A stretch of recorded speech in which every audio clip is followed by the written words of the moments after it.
mesdames et messieurs les préfets, mesdames et messieurs les procureurs généraux, mesdames et messieurs les procureurs de la République.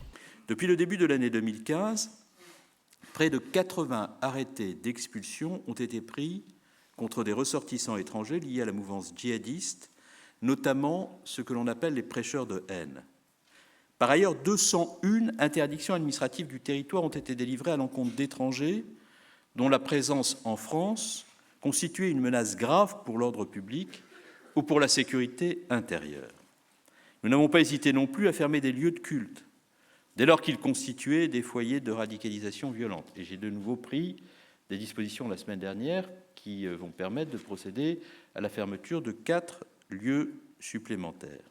Une vingtaine de mosquées et de salles de prière radicalisées ont ainsi été fermées, notamment dans le cadre de l'état d'urgence, et d'autres dossiers, je le redis, sont actuellement en cours d'instruction.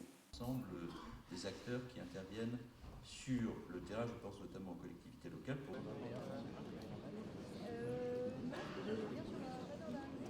M'adresser à vous tous, l'occasion est rare.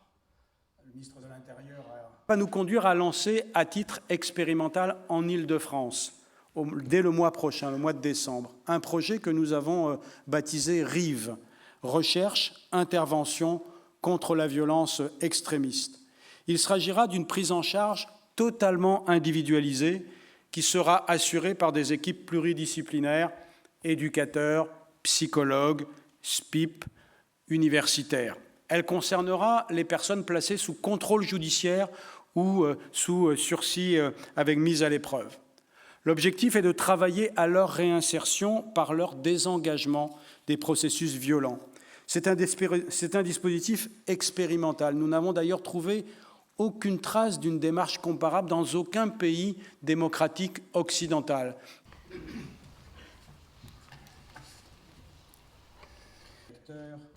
Mesdames et messieurs, permettez-moi évidemment à mon tour de vous dire le plaisir que nous aurions tout intérêt à faire en sorte que la libération de chaque personne détenue radicalisée, qui dans les établissements, avant sa libération, aura de toute façon fait l'objet d'une évaluation très précise sur son degré de dangerosité éventuelle. Je souhaite que la libération de chaque de ces personnes soit anticipée afin que son suivi soit évidemment réfléchi.